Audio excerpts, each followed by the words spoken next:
começou isso? Na linha del cone! Estamos ao vivo aqui? Acá? Saudações! Todos vocês, deixa eu arrumar esse enquadramento aqui. Olha só! Tá uma movimentação aqui antes de começar a live do Conde. Muito obrigado vocês que estão aqui. Pera aí, deixa eu fazer aqui os meus paranauê aqui para começar direitinho. Olha só, tem gente emocionada aqui no chat.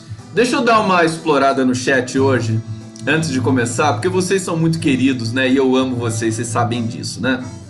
Não fico pedindo like, essas coisas, né? Inscreva no canal, não, vamos lá, que é eixo temático na veia. E aí, eu tô vendo aqui, que hoje tem muita gente aqui que chegou, tá na expectativa aqui da live. Paula Lima tá na Itália. Paula Lima, eu até respondi pra ela aqui no chat, né? Que delícia tá na Itália, hein? Maravilha, um beijo pra Itália.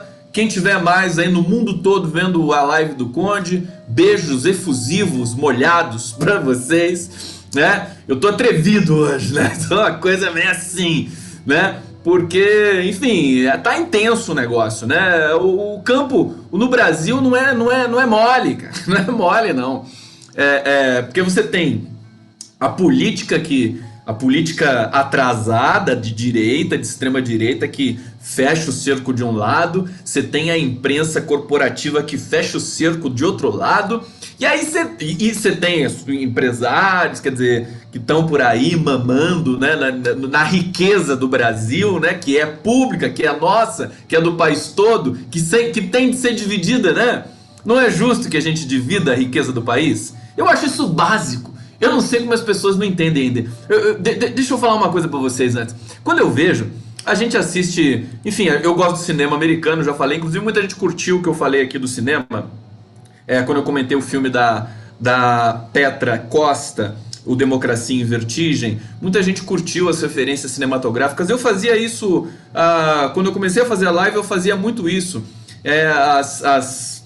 Referências culturais, né, da minha vida e de todos nós aqui, pra gente poder se agregar mais.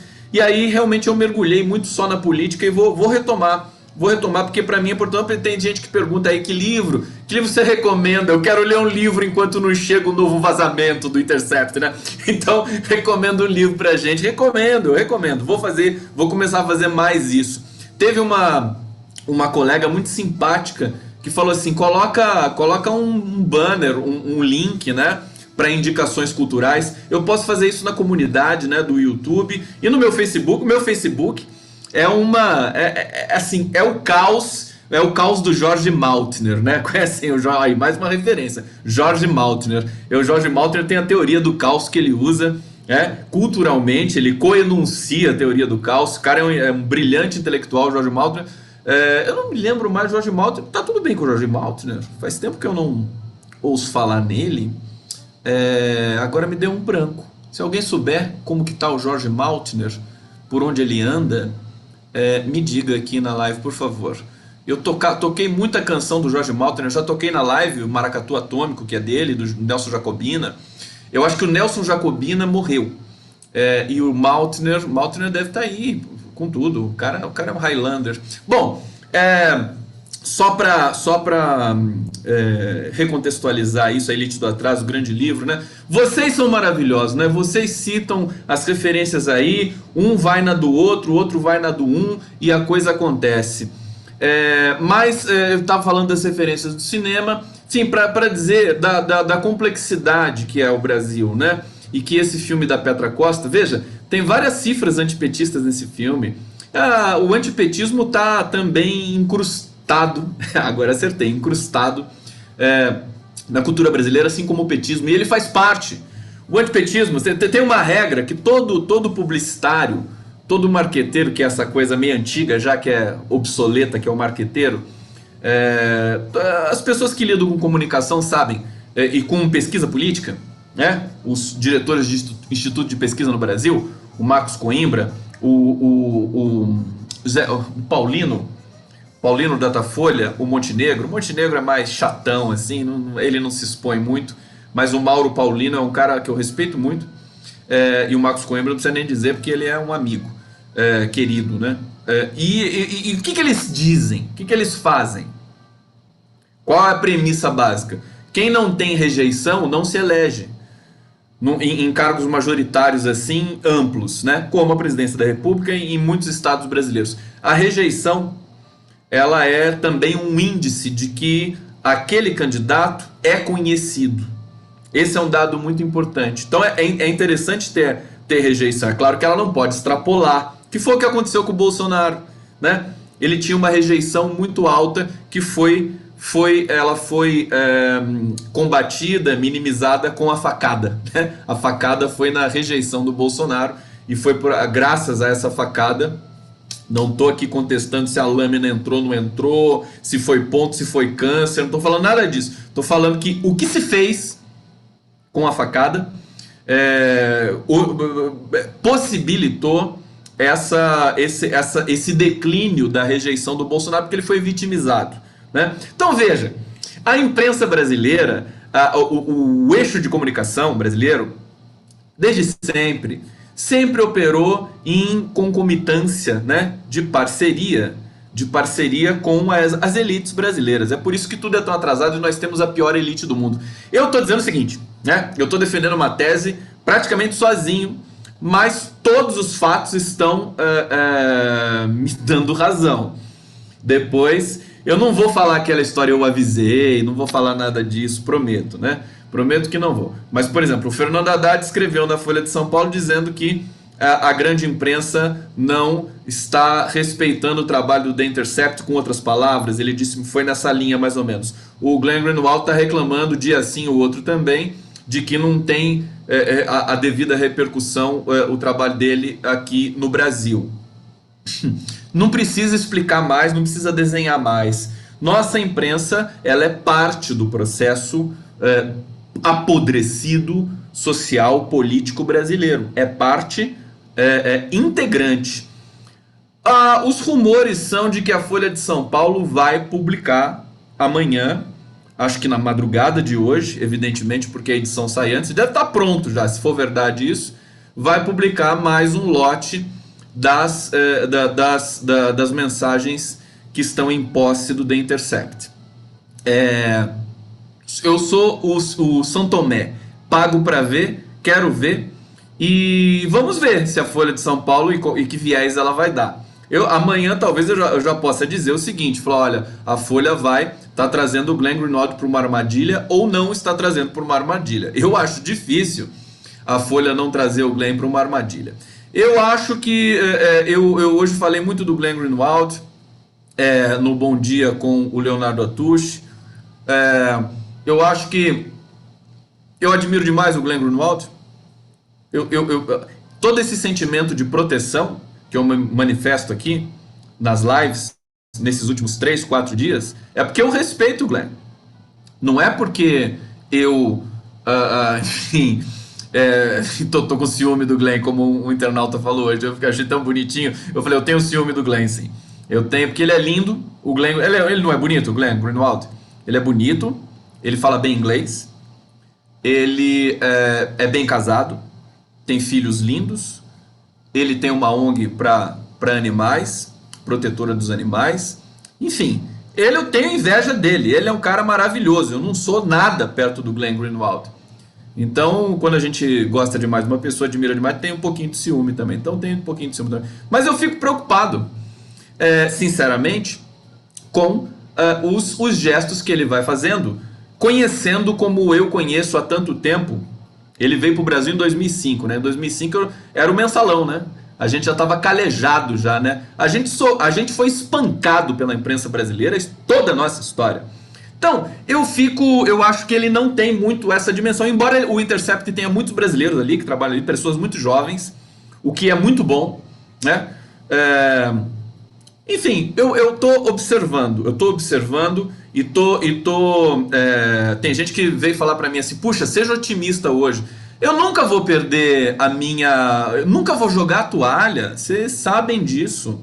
Não é para se jogar a toalha, de jeito nenhum. Eu fico empolgado até quando eu tô vendo a coisa feia pro Brasil. Porque quem disse que ia ser fácil e quem disse que não é bom o desafio, né? É bom o desafio. Sabe o que eu acho muito perigoso? Aí você tem o The Intercept, Aí o cara vai lá, diz que tem um monte de coisa que desmascara a Lava Jato. Moro, Dallagnol, companhia. Aí ele diz que tem. Aí ele solta. Solta. Aí a gente acha lindo, tá, mas aí a gente percebe que a sociedade brasileira não absorveu o recado e que tá tudo a mesma coisa. Aí ele solta mais um lote, aí todo mundo fica naquele frisson, mas a sociedade brasileira não. Então, vai ser um trabalho de formiguinha? Beleza. Beleza, não tem problema nenhum. Acho que é até melhor, porque aquilo que dura no tempo acho que tem mais solidez histórica. Esse é um ponto. Então a gente tem de se preparar para isso, se é que vocês estão me entendendo até aqui. Mas eu justamente eu fico preocupado porque vejo movimentos um pouco erráticos da parte do Glenn, né? Faz uma parceria com o Reinaldo Azevedo, vai fazer uma parceria com a Folha, que ainda não saiu, que vai sair, vamos ver se vai sair amanhã realmente. Aí você tem essa movimentação revista, aí você tem rumores de que vai para outros veículos. Tem gente falando aqui que a Band, o grupo Band de comunicação, que é pilotado pelo Johnny Saad, que ele já ficou contra a Lava Jato. Queridos, não se iludam. Não se iludam, não se trata disso. Nem oportunisticamente. Não se trata de ficar contra a Lava Jato. O Johnny Saad, a meu ver, fez um movimento de xadrez. É um movimento. Ele lança um enunciado, espera para ver o que acontece.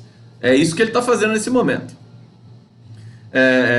Mas assim, eu fiquei, enfim, é uma coisa difícil, porque a Band News, a cobertura que a Band faz da política brasileira é totalmente antipetista, anti-esquerda, pró o que tiver no lugar. Pode ser pró-Tucano, pró-Bolsonaro. E vai continuar sendo assim. Nós teremos, acho que nós vamos ter, se tudo der certo pro Glenn Greenwald, nós vamos ter um estilhaçamento semântico, discursivo. As pessoas vão ter de separar Lava Jato de PT. Porque as duas coisas estão indissociáveis hoje ainda na cabeça do brasileiro. Só para fechar um pouquinho essa questão do Glenn. Então, eu vejo... o movimento inicial dele, para mim, estava muito mais pujante. O que ele falou no primeiro dia que ele soltou a matéria? Tuitou e tal. Não adianta vir querer... Não falou com essas palavras, evidentemente, mas o material já está em lugares seguros no mundo inteiro. Espalhado no mundo inteiro. Não adianta a Polícia Federal vir aqui querer pegar nada, porque não é uma coisa assim física.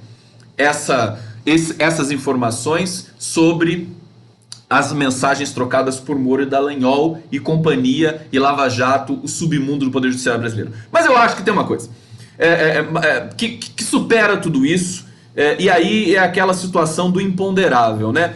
Atira no que viu, acerta no que não viu. Eu li um artigo maravilhoso hoje de uma jurista sergipana, e aí está explicado por que ela é tão inteligente, tão competente. Ela é do Nordeste, né? Quem está do Nordeste aqui me assistindo, por favor, sinta-se devidamente homenageado por esta live, homenageado profundamente por todos nós aqui que ainda temos um fiapo de civilização nesse que é o estado mais atrasado do Brasil, que é o estado de São Paulo, civilizatoriamente falando. Não é à toa que ela é sergipana. Eu já vou ler o artigo dela, publicou no site Justificando, que é um site que eu recomendo para todos vocês, que são especialistas em direito, que vão analisando tudo que vai acontecer no Brasil. E não é um viés de esquerda, é um viés de acadêmico, é um viés de competência acadêmica, né? O site Justificando é muito legal. E ela diz que o que a Lava Jato mostra pra gente, o que essas matérias do Glenn, mais do que chocar as pessoas, porque não choca, porque todo mundo já sabia disso. Chocar não choca. Agora, ela traz um outro bloco de informação. Que bloco é esse? Que o Poder Judiciário brasileiro está apodrecido na sua estrutura.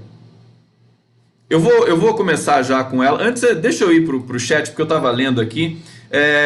Cadê o Thiago Caixeta? Começa a conta. Estamos começando aqui já, estou pegando os primeiros comentários. Zila Aparecida Ruiz Tomás, boa noite, Conde, saudações, obrigado pelas flores aqui. Conde, queremos indicação de livros para esperar os vazamentos. Eu tô com um livro aqui. Eu ganhei esse livro da minha querida Marilene Felinto. E daqui a pouco eu vou ler um trecho e vou dizer para vocês do que se trata. Livraço, importantíssimo. Então vai ser a dica de hoje, tá? Boa noite, menino Conde. Tânia Santos Caroso. Caroso mesmo ou é Cardoso? Um beijo para você. Heloísa Helena Dias Leite. Vamos que vamos. Não podemos desistir da luta, que será difícil, mas que venceremos com fé, força, coragem e determinação. Muito bom. Gilmar FC. Conde, dá um olá pra mim, mano. Ô, Gilmar. Ô, velho. Um olá pra você, querido. Grande Gilmar. Da onde você fala, Gilmar? Suzana Mota. Quando o Marreco lhe pediu também pra entrar no samba, no samba, no samba. Isso é um trecho de música? É bonitinho isso. Anabela Progressista. Anabelle Progressista. Ah, não. Essa foi a Suzana Mota. E a Anabelle Progressista disse: Conde Tesouro, por favor. Por favor. É tão bonitinho esse, por favor, né? Apareça bem otimista, tá? Tá. Beijos de Taubaté. Pra você.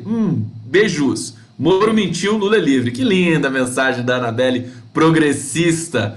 Adorei o perfil também. Então, tô dizendo pra vocês. Eu analiso, a coisa tá feia, mas é aí que a gente cresce, entendeu?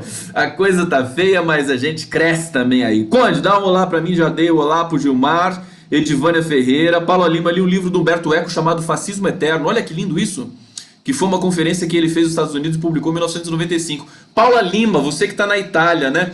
Humberto Eco é um dos maiores autores da história. Eu sou apaixonado pelo Humberto Eco. O Nome da Rosa, não preciso falar, tem um filme também. A Ilha do Dia Anterior é um livro sensacional. Os trabalhos acadêmicos que ele fez, porque Humberto Eco também é um semioticista. Aliás, antes de ser um romancista, Humberto Eco é um semioticista, praticamente um linguista. E é muito poderoso, né? Enfim, as incursões teóricas do Humberto Eco. O cara é gigantesco. Eu me lembro quando um jornalista da Globo, não sei se foi aquele cara da literatura, foi tentar entrevistar Humberto Eco. Humberto Eco estava de mau humor e o cara só fazia pergunta idiota, aquela qualidade de jornalista da Globo News que vocês conhecem, mas foi uma vergonha. Humberto Eco, ele não tolerava. Procurem essa entrevista, deve ter na internet, né? O Humberto Eco na Globo News. Code, vamos lá, corações aqui, deixa eu ler mais um pouquinho do chat para poder entrar aqui no eixo do nosso programa. Anabelle Progressista falando mais uma coisa aqui, deixa eu tentar democratizar um pouco mais aqui a leitura. Mas a Anabelle tá dominando aqui o pedaço, tá em todos os lugares. Beijo muito grande, tá, para vocês. Bom, vamos lá. Conde, o único vazado até agora foi o Deltan. Hoje, né, hoje saiu um trechinho, né? Uma linguicinha, né, do lote lá do The Intercept, né? Que foi uma paradinha lá do Deltan Dallagnol, né? Depois a gente vê o Deltan. Eu, sinceramente, eu tô tranquilo, sabe? Eu não tô naquela sofrência. Vocês estão naquela sofrência? Ai, o que vai sair hoje? Do The Intercept? Vocês estão nessa sofrência? Não fiquem. Por favor, não fiquem. Porque se ficar, aí decepciona. Putz, foi só isso. Que nem o FHC lá. Saiu aquele negócio do FHC lá. Todo mundo já sabia daquilo. Esse é o problema. Esse é o problema. A gente vai reconstruir o país com política, não com vazamento e com informação. Não é nessa pegada. O Glenn Greenwald não é um herói, né? A gente está muito mal acostumado com essa história de herói, né? Ei, é o herói que é o Moro, não sei o que, e já vai lá e começa a idolatrar. Tá errado isso, para com isso. Vamos viver a vida, vamos trabalhar. Por favor, né? Tem uma coisa muito, muito importante que eu tenho que dizer para vocês. Estão cortando minha live? Como é que tá a transmissão no Facebook? Eu tô preocupado porque no Facebook eu transmito com o celular. E hoje eu não consegui limpar meu celular, deu um bugzinho. Então eu quero saber se a transmissão no Face tá boa. Aqui no YouTube tá bom que eu tô vendo. No Facebook tá tudo bem? Falem pra mim, por favor! Ninguém fala nada! Que coisa! Que tá acontecendo? O que tá acontecendo aqui na live do Conde? Cadê minha música? Ah, tá aqui. Fala pra mim! Ah, bom! Ela assim. Um beijo. Ah, bom! Vamos lá. Isso é uma coisa, né? Assim, Sabe aquela, assim, advertência, né? Advertência da live, né? Preparados? Advertência da live. Qual que é a advertência da live? Eu não falo para agradar as pessoas. Eu não formulo, construo, tento construir minha opinião para agradar ninguém. Aliás, eu tenho uma tendência, não sei se é porque eu sou libriano, certamente não, mas tenho uma tendência a querer irritar as pessoas, tirar da zona de conforto. Eu acho que não é todo mundo que gosta disso, né? Não é todo mundo que gosta disso. Aliás, eu sei muito bem, porque eu sou professor também, e a gente percebe isso na sala de aula. Tem gente que, e aí quando você está formando pessoas, né? Quando você está formando para a vida, não para doutrinar e não para lamber você, para ficar lá naquela coisa que tem também muito, né, da vaidade, do mundo acadêmico e tudo mais, formar gente crítica, formar gente porreta, forte, né? Isso tem um custo, tem um custo. O custo tem uma certa dor. E esse é o meu princípio aqui com vocês, nesse circuito que a gente faz aqui. Realmente, e quando eu vejo uma brecha para remar contra a maré de percepções, de repente, que é tudo efeito manada. O Nassif sabe muito bem disso, o Luiz Nassif, que eu acho que vou entrevistar ele semana que vem. O Luiz Nassif fala muito bem disso, né? O efeito manada. Isso é irresistível, isso é do discurso, é da linguagem, é do ser humano.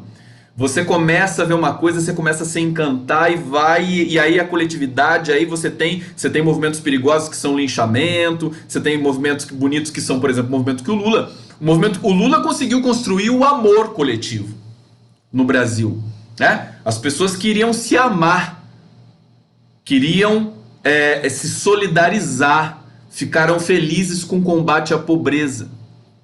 Isso é produzir coletivamente o sentimento de amor, de solidariedade, e de soberania e de democracia. É uma coisa muito bonita e muito rara de acontecer. O ser humano, ele pode ser maravilhoso quando acontece isso, como a descrição que eu estou dando da história do Lula, mas ele pode ser horroroso, pavoroso quando aparece. Aí você tem, enfim, um Bolsonaro que não tem competência. Bolsonaro, Fernando Henrique Cardoso, esses caras, eu comparo o Bolsonaro com o Fernando Henrique Cardoso, eu acho que eles se parecem muito. Tá vendo? É contra a corrente. Tem intelectual da USP que, se me ver falando isso, vai falar assim: meu Deus, que absurdo. Mas eu falo, eu falo e defendo. E se quiser debater comigo por que eu acho que parece tanto, eu debato. Por exemplo, uma coisa que o Fernando Henrique Cardoso parece muito com o Bolsonaro é de falar mal do brasileiro, né? Brasileiro, o Fernando Henrique Cardoso diz: o brasileiro é caipira, pejorativamente, vagabundo, né? Quando ele queria aprovar a reforma da Previdência dele, mas ele é aposentado desde os 38. Fernando Henrique Cardoso. Fernando Henrique Cardoso é uma abominação da natureza. É uma das piores coisas que nós produzimos também. Claro que não dá para comparar com o Bolsonaro, mas ambos são coisas abomináveis que nós produzimos. O Fernando Henrique Cardoso ainda tinha aquele lustro, aquele verniz, fez uma transição, tinha jogo de cintura político, coisa que o Bolsonaro não tem, por isso ele não vai durar tanto que nem o Fernando Henrique Cardoso, mas no conceito eles se parecem bastante. Bom, sociólogo rico, Melo tá dizendo aqui. Mas o ponto em que eu quero chegar, concretamente, hoje com vocês, essas ondas que se formam. Então, eu estou contrariando muita gente nas minhas lives, certamente. Eu vejo pessoas decepcionadas. Puxa, Conde, mas sério que você está achando que a imprensa brasileira é assim? Eu estou falando que a imprensa brasileira é a pior do mundo, e algumas pessoas que estavam vibrando enquanto eu dizia isso há um mês atrás, agora estão assim chateadas porque agora o Glenn vai fazer parceria com essa imprensa. Esse é o raciocínio. Então, tem de ter método, tem de ter consistência, e algumas coisas a gente preserva. A realidade muda o tempo todo, E certamente a nossa percepção da realidade, se for condizente com essa realidade, vai sofrer oscilações também. Agora, só para finalizar o raciocínio mesmo.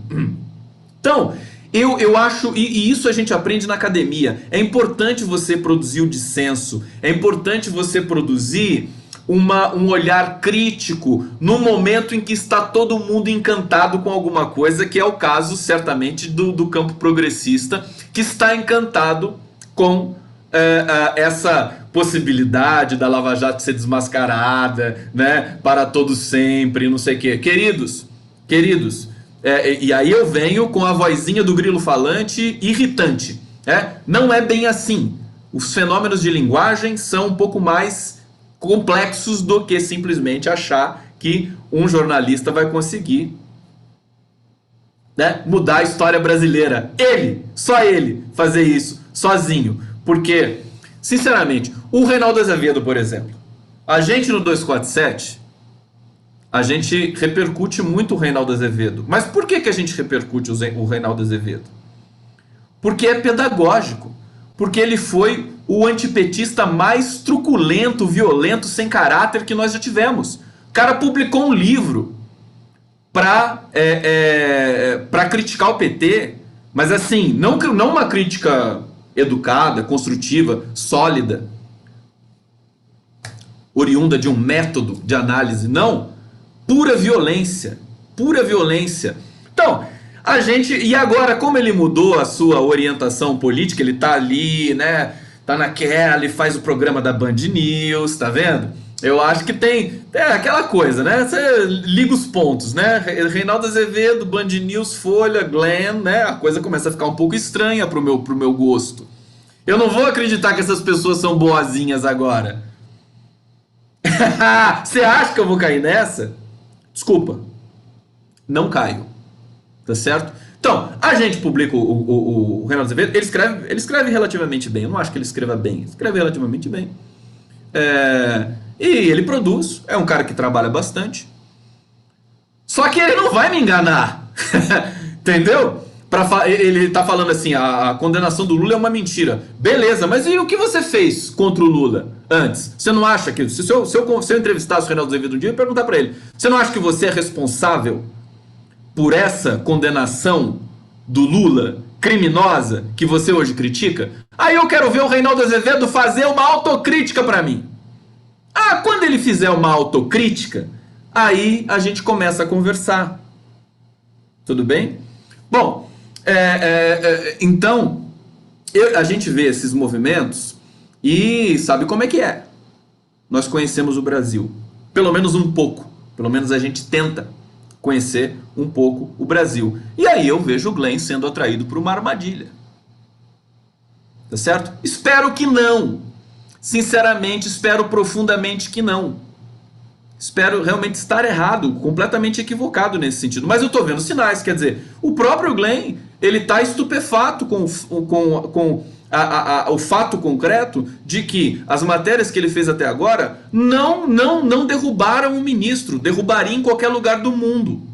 Quer dizer, não derrubou até agora? Eu tô analisando os fatos do meu horizonte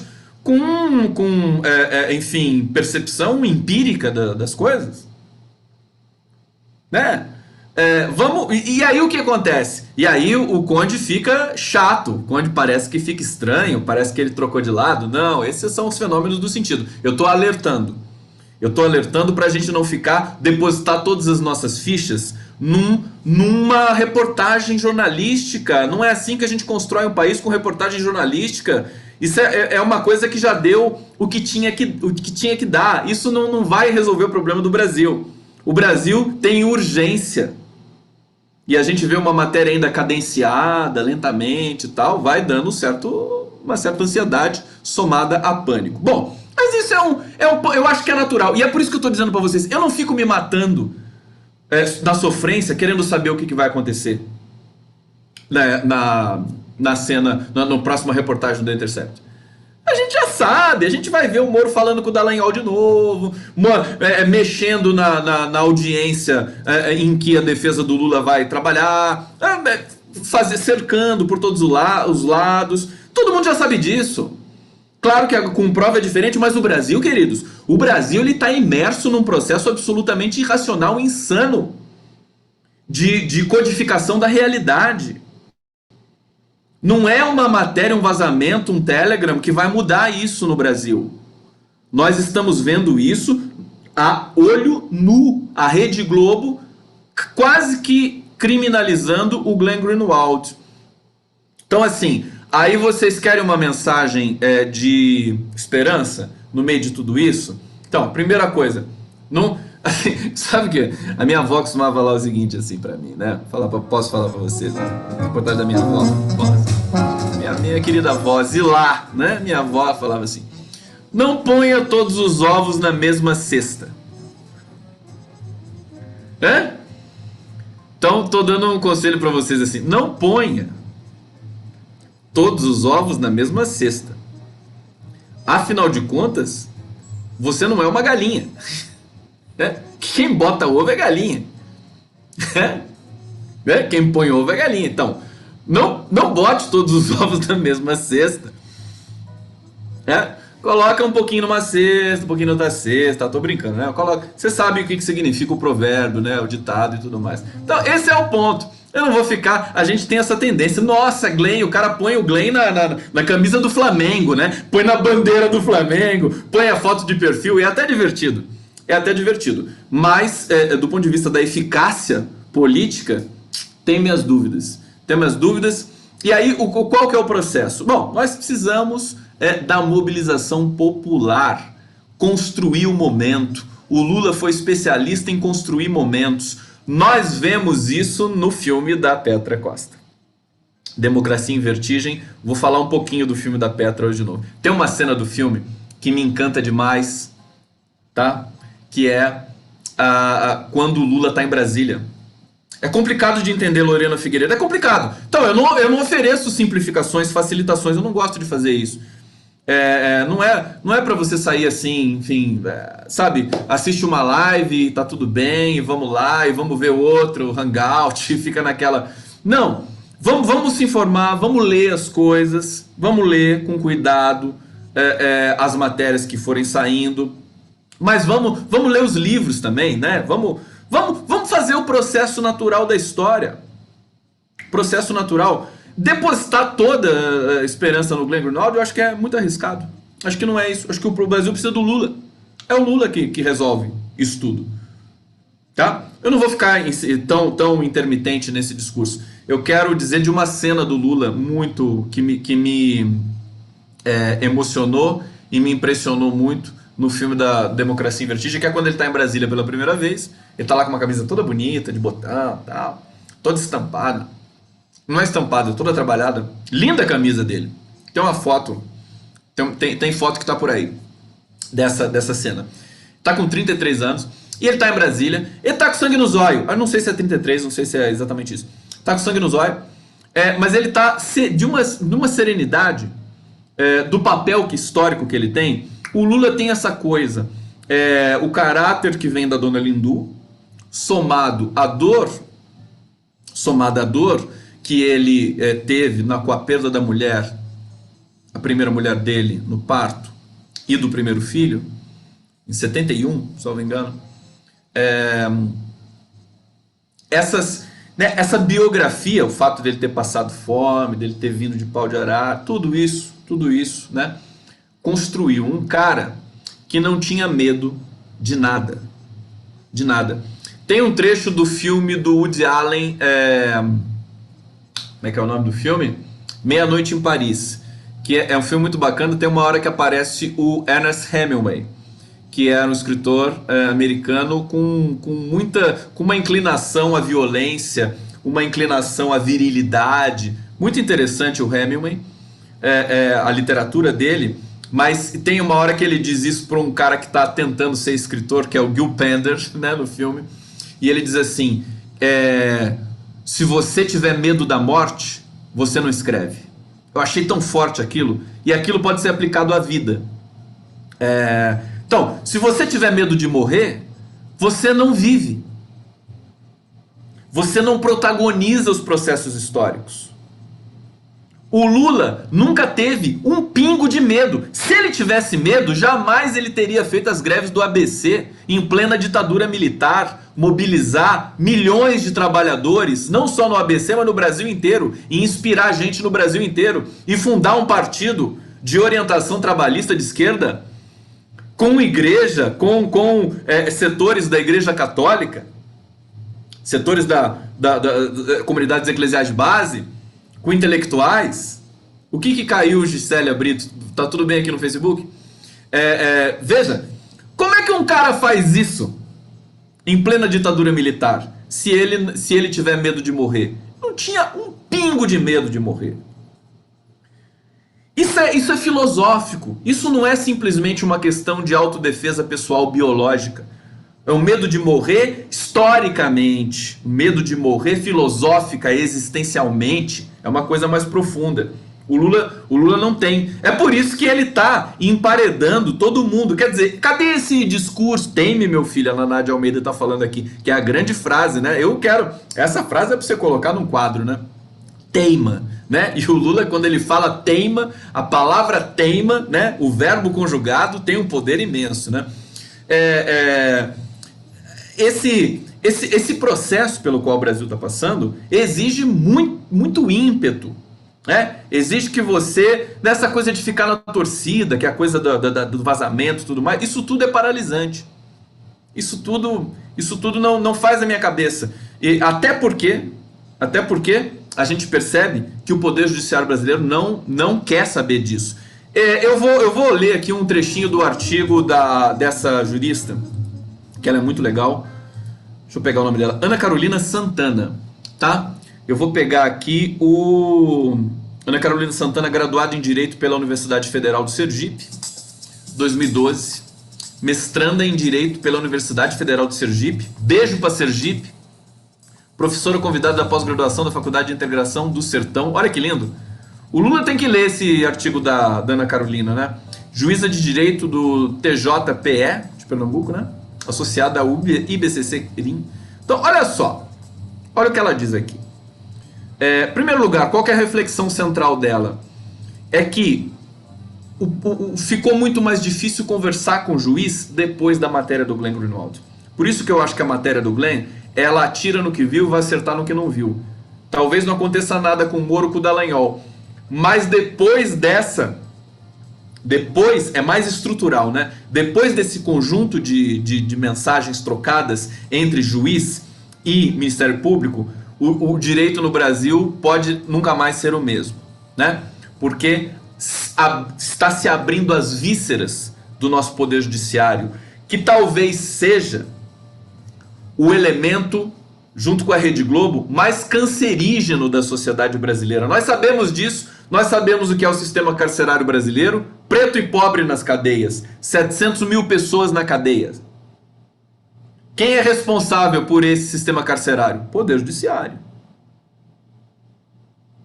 Poder Judiciário. A Carmen Lúcia visitou presídio, mas fez alguma coisa? Não faz nada. Não toma nenhuma atitude concreta para combater isso. Nós tivemos, eu acho que assim, criticar governos Lula e Dilma, podemos ter muita coisa para criticar. Inclusive, é engraçado, o Chico Buarque deu uma entrevista ao jornal Le Monde, né? E o destaque da Folha de São Paulo, né? Um trechinho lá descontextualizado da resposta do Chico, assim, eu tenho muitas críticas para fazer o PT, e aí virou manchete na Folha de São Paulo. Mas aí no 247, a nossa manchete da mesma entrevista do Chico, qual que foi? Que o governo Bolsonaro já morreu e ninguém está percebendo isso, né? Veja como é diferente, né? Como é que a curadoria jornalística muda completamente o sentido de uma entrevista. Né? Por isso que eu digo, tem de ler a entrevista inteira, não ler só a manchete de um lugar ou de outro, mesmo sendo progressista. Bom, mas aí a Folha estampa e deixa lá o tempo todo só para mostrar que o Chico tem críticas ao PT, mas queridos, todos nós que gostamos do PT temos críticas ao PT. O Lula tem críticas ao PT. Como assim? Para você ter uma ideia, o Lula pediu uma vez aqui, em função das lives, brincando comigo assim, mas com fundo de verdade, evidentemente, né? Fala pro Conde tá falando muito bem do PT. Não pode falar tão bem do PT. O Conde tá falando muito bem do PT. Porque é ficar overdose também, né? Overdose. Aí o Lula falou isso e eu, muito tranquilamente, disse assim: vou continuar falando, porque o momento histórico exige isso. Se eu tiver de criticar o PT, vai ser quando o PT for governo, e aí sim eu vou criticar os pontos que daí a gente tem de policiar, monitorar, né? E verificar aquilo que está se passando. É óbvio! Nós temos críticas aos nossos pais, aos nossos avós, aos nossos irmãos, aos nossos amigos. Temos críticas a nós mesmos. Isso é uma falácia. Isso é um simulacro. É uma fraude. Você, enfim, potencializar esse tipo de coisa. É claro que potencializa isso porque é o PT. Então, como confiar na Folha? Maristela Coelho está dizendo aqui. É complicado. A Folha desbaratando a Lava Jato, quero ver. Eu pago pra ver. Tá todo mundo feliz. Eu conversei com um monte de blogueiro da esquerda tal hoje, pelo Zap. Tá todo mundo assim super otimista e esperançoso. E aí o que eu faço? Eu não fico. Eu não vou ficar. A Folha? Quero ver. Quero ver. Pago pra ver. Eu acho que quando eu falo do Lula, quando eu falo da cena política, é por isso que vocês têm a impressão assim, pô, o Conde tá pessimista agora, mas ele é tão otimista. Quando eu falo da cena política, é um outro nível. É um nível da linguagem, é um nível da ação, de um outro tipo de ação, da ação social concretamente, da representação popular, do poder público, da história. Agora, quando eu falo de imprensa, queridos, não dá para ser otimista com a imprensa. Né? Ainda mais por tudo que ela vem fazendo ao longo desses últimos anos no Brasil. Bom, aí só para ressaltar a questão do Chico, né? Tem críticas ao PT? Nós temos críticas. Temos muitas críticas. Agora, você tem críticas ao governo Bolsonaro? Não dá nem para ter crítica. Quer dizer, é o lixo tóxico mais deletério e cancerígeno possível. Você não tem que ter crítica disso. É uma coisa medonha, abominável. Então vocês percebem como é que nós vivemos nesse embate de linguagem de simulacros. E aí, o artigo da Ana Carolina, ele vai nesse sentido, de dizer que o Poder Judiciário no Brasil se transformou... essas pessoas, direito concurseiro, eles querem ser heróis, eles querem combater o crime, e o direito não é combater o crime. O direito não é combater o crime, queridos. A Lava Jato incorporou esse germen infernal da nossa cena judicial no Brasil para produzir essa conspiração. Vocês sabem aonde estão? Onde estão agora o Sérgio Moro e o Deltan Dallagnol? Alguém é que sabe? Eles estão, queridos, nos Estados Unidos. O Sérgio Moro vai na CIA e no FBI. Vai conversar com as agências de inteligência americana. Precisa desenhar? Precisa. Gente, é uma das coisas mais escandalosas. Se o Brasil fosse sério, Moro e Dallagnol teriam prisão preventiva decretada, porque eles estão eliminando provas. E já disseram que eliminaram provas. Disseram que não, nós terminamos o grupo, acho que em abril, nós encerramos o grupo e apagamos tudo. Por que eles apagaram tudo? Gente, Ministério Público e vara criminal não pode conversar às escuras. Tem que ser uma conversa sempre com uma testemunha. É uma conversa numa dimensão pública, ainda mais quando você tem um processo e você tem um réu, e você tem vários réus, mas no caso você tem um réu que foi ex-presidente da República. Quer dizer, é muito óbvio, é tão óbvio. A Maria Isabel Fabrini está dizendo aqui, quando é óbvio demais, a gente não quer ver, a gente não quer perceber. Fica uma situação... Então os dois estão nos Estados Unidos. O que será que eles estão falando lá, caras pálidas? O que será que... Evidentemente, é sobre o que está acontecendo nesse momento O Moro provavelmente quer saber se ele vai sofrer alguma represália se mandar prender o Glenn Greenwald, dentre tantas outras coisas que a gente pode imaginar fácil, dado o caráter do Sérgio Moro. Então, veja, não vai ser fácil, não seria fácil. A repercussão dessas mensagens me parecem muito frágeis. Promove a mesma percepção na sociedade que vinha sendo tecida antes em toda a imprensa progressista brasileira digital. São as mesmas pessoas que falam as mesmas coisas que já vem falando há 4 anos, 3 anos e tal, sobre Lava Jato. Aí você tem um ingrediente a mais, um a menos, um enunciador a mais, outro a menos, mas basicamente são as mesmas pessoas que estão escandalizadas com a Lava Jato. Você não tem novidade, você não tem uma inclinação, você não tem a Rede Globo, você não tem o Jornal Nacional, você não tem o William Bonner potencializando isso no Jornal Nacional. Bom, deixa eu ler um trecho do artigo da Ana Carolina aqui que é importante para vocês aqui. Eu acho o texto é muito bom, então vou dizer de novo o nome do artigo, né? Tá no site Justificando. Chama Após vazamento se tornou ainda mais difícil conversar com alguns colegas juízes. E aí tem um trecho dela que fica... de início comecei a observar que a linguagem utilizada pela maioria dos colegas juízes está eivada de signos linguísticos relacionados à guerra. Não sem a ajuda do próprio judiciário, enquanto instituição e suas famigeradas varas de combate. O combate, a trincheira, o inimigo, a batalha, a própria guerra, entre outros, são exemplos. Envergonha-me perceber que muitos colegas não têm o necessário discernimento acerca da função contra-majoritária do Poder Judiciário. Isso é uma jurista. Isso deveria ser pré-requisito para o ingresso na magistratura.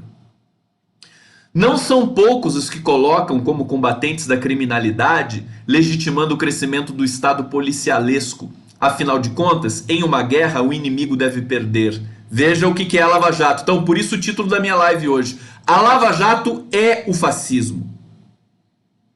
Não é o Bolsonaro é pior do que tudo isso. A Lava Jato é o fascismo. O Bolsonaro é um efeito colateral da Lava Jato. O que aconteceu está acontecendo. O nosso poder judiciário, caras pálidas, é um simulacro de justiça. Nunca se fez justiça nesse país a rigor. Para ser o mais sincero e objetivo possível. Nós sabemos quem sofre com a justiça no Brasil é o pobre que rouba uma bolacha, um pacote de bolacha. O cara às vezes apodrece na cadeia. Enquanto isso você tem o crime do colarinho branco, né? Essa promiscuidade entre empresários, cartelizações, meios de comunicação, né? Se apropriando o tempo todo da riqueza brasileira. E ainda reclamando, porque são muito egoístas. Você vê, o Lula subverteu tudo isso. O Lula subverteu essa lógica dentro do Poder Judiciário sem mover um músculo para aparelhar. Pelo contrário, os governos Lula e Dilma colocaram muito mais dinheiro no Ministério Público brasileiro, até porque o Brasil cresceu nesse período. O Brasil produziu muita riqueza nesse período. Os governos Lula e Dilma colocaram muito mais receita e repasse na Polícia Federal, e nós temos esses dados. Polícia Federal no tempo do FHC era um enfeite. Estava sucateada. Fazia, acho que não dava nem 1000 operações por ano. Depois com o Lula e Dilma a coisa foi para outra escala. Outra escala. Sempre essa palavra vai aparecer se você comparar Fernando Henrique Cardoso e Lula. A escala é diferente. Né? A escala é diferente. Porque o Lula governou para todo o Brasil. E o Fernando Henrique Cardoso governou para o eixozinho Rio-São Paulo. E olhe lá, tucano que é. Então, o que nós... concretamente, o que foi o fenômeno que nós vamos ter de deslindar e desvendar também à medida em que a gente for avançando na releitura histórica que tem de ser feita sobre o Brasil, É que o Lula, ele não simplesmente combateu a pobreza, fez o Brasil crescer, trouxe riqueza, divisas para o Brasil, pleno emprego, salário valorizado. Não foi só isso que ele fez. Ele, com tudo isso, ele também foi emparedando a justiça enquanto era presidente da República. Porque a justiça brasileira sempre foi excludente, egoísta, classista, branca. Quando o Lula permite que se tenha o ProUni, junto com o Fernando Haddad, o FIES e todos os outros programas, a Dilma, Ciência Sem Fronteira e tudo mais, em que você tem cotas para negros nas universidades, você começa a colocar o negro dentro do sistema judiciário brasileiro, e isso deve ter insultado essa malta classista impregnada no nosso poder judiciário desde o século XIX. E desde o começo de tudo, evidentemente. Então esse é o ponto. O poder judiciário, de uma certa maneira, ele se vinga do Lula, porque o poder judiciário não queria avançar civilizatoriamente. Queria continuar ali dentro daquele quadrado classista que eles sempre viveram. E é muito emblemático você pensar no Joaquim Barbosa nessa situação, porque o Lula, ele fez questão, ele pediu pro ministro da Justiça, que era o... Como é que era o nome do ministro da Justiça do Lula? Era tão legal aquele cara. Alguém lembra? Vou pegar minha bala aqui. Thomas Bastos. Márcio Thomas Bastos. Acho que ele perguntou pro Márcio Thomas Bastos assim que queria... Falou, tem de colocar um negro no STF. Lindo isso, maravilhoso. E o Joaquim Barbosa nunca agradeceu, nunca reconheceu e tocou o terror no STF. Brigou com todo mundo lá. E foi, enfim, e agora não tem um negro no STF. Tem um preposto do Temer, que é o Alexandre de Moraes, um tucano, né, branco, no STF, na vaga que era do Teoriza Vasquez, Márcio Thomas Bastos. Veja, então, essa é a engrenagem. O Lula desafiou essa lógica do Poder Judiciário brasileiro, do sistema judiciário brasileiro. Essa autocrítica do Poder Judiciário tem que ser feita. Eu acho que é isso que o The Intercept acaba acertando nisso. Porque, concretamente, essas vísceras que estão sendo postas entre Moro e Dallagnol, isso não choca as pessoas. Sinceramente, não tem chocado as pessoas. Todo mundo sabe, e o Dallagnol diz com a maior naturalidade, não, isso é natural. E essa jurista que está escrevendo aqui, sergipana, maravilhosa, Ana Carolina, deixa eu pegar o nome dela todo aqui para vocês, Ana Carolina Santana. Vou ler outro trecho do texto dela. É tão bom isso, gente, tem de ler. Eu vou compartilhar na minha timeline do Facebook depois, e também na comunidade do YouTube, né? Porque tem muita gente aqui no YouTube que está assistindo, né? Tem um outro trecho que eu queria ler aqui para vocês. Deixa eu ver se eu acho. Ó, esse aqui é bonito, ó. Ela escreve muito bem. Mas a minha desesperançosa conclusão não é que os colegas defendem um sistema inquisitório, onde as funções de julgar e acusar se confundem apenas quanto aos processos da Lava Jato. A defesa deles é pautada na premissa de que o juiz deve combater a criminalidade. Desse modo, todo processo penal deve ter sua sentença condenatória, ou falharão na função de combater o crime. Custe o que custar, porque se existem direitos para o réu, também existem os direitos da vítima, e esta está numa melhor posição de ser defendida e protegida. Consequentemente, criminalizam o exercício da advocacia e se tornam verdadeiros defensores das vítimas. Quantas vezes já ouvi a frase, e se fosse com você? Eu não estou isenta de ser vítima de delito, e já fui, mas se fosse comigo, eu incorreria em impedimento legal para julgar a causa. Isso é pautado na imparcialidade do juiz, que não pode se colocar no lugar das partes, ou seja, deve agir sem sentimentalismo. O que ela está dizendo aqui? A justiça brasileira, por isso que eu estou dizendo que a Lava Jato é fascista, e em grande medida, o Poder Judiciário brasileiro também né?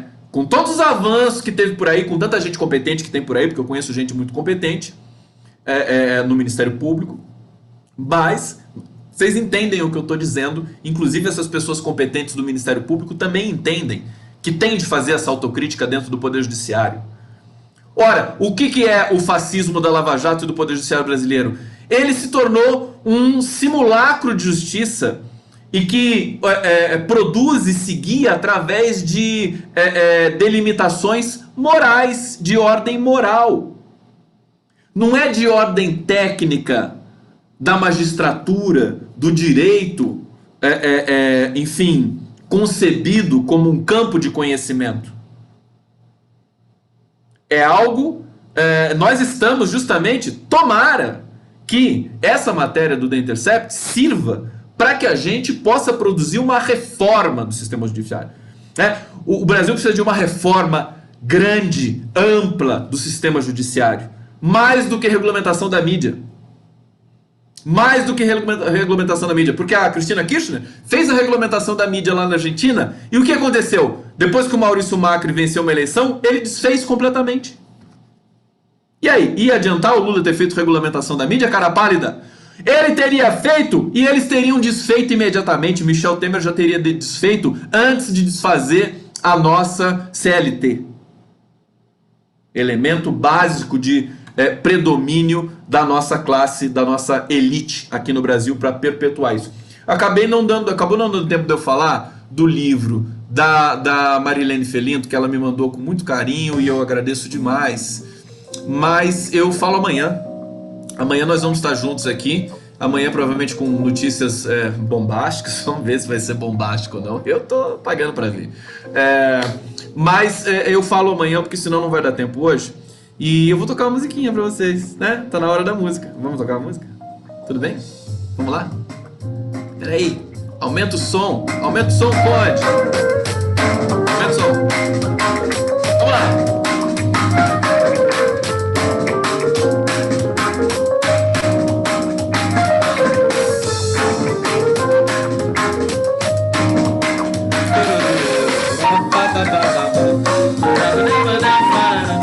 Tocar uma canção, eu ainda quero coraçõezinhos, hein? Não esqueça que enquanto eu toco e canto, eu fico olhando os coraçõezinhos de vocês aí, galera. Eu me deparei com essa canção hoje, nem me lembro aonde. Num site do Chico Buarque, e convidando para ver lá os 75 anos do Chico. E essa canção que eu vou tocar para vocês, ela tem muito essa coisa do Brasil, de ser brasileiro e de ter as suas ancestralidades ligadas ao país, culturalmente, socialmente. É tão bonito isso, musicalmente. Fala o nome do livro da Marilene. É um livro clássico da Marilene. Eu vou deixar para falar amanhã porque eu quero falar muito dele, né? São As Mulheres de Tijuco Papo. Ela está relançando agora. Você pode comprar esse livro pela Amazon. E tem mais livros dela aqui. Depois eu vou amanhã não percam a live amanhã, que a gente vai falar da Marilene Felinto. E essa música do Chico,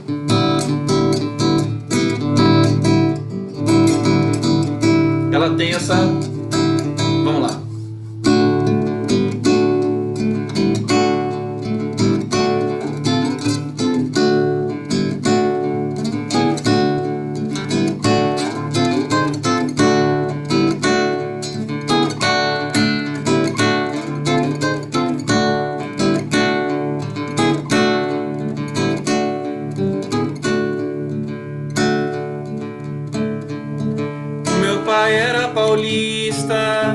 Meu avô pernambucano, meu bisavô mineiro, meu tataravô baiano, meu maestro soberano foi Antônio Brasileiro.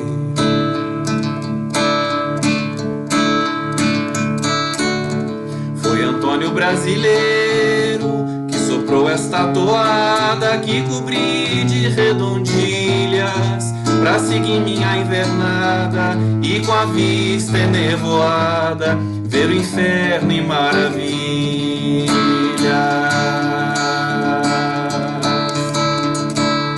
Nessas tortuosas trilhas a viola me redime, creia ilustre cavalheiro, contra a fé, moléstia, crime, use Dorival Caymmi, vá de Jackson do pandeiro.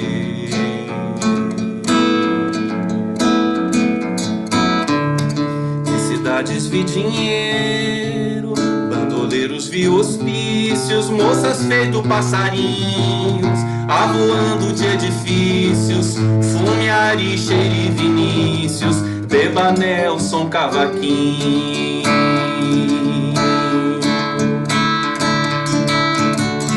Para um coração mesquinho, contra a solidão agreste, Luiz Gonzaga é tiro certo, Pixinguinha e conteste, Tome Noel, Cartola Orestes, Caetano e João Gilberto.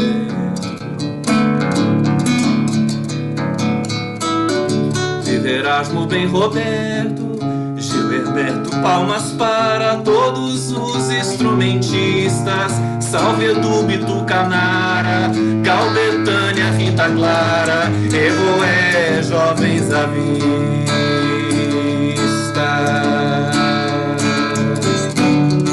Meu pai era paulista, meu avô pernambucano, o meu bisavô mineiro, meu tataravô baiano, vou na estrada há muitos anos, sou um artista brasileiro.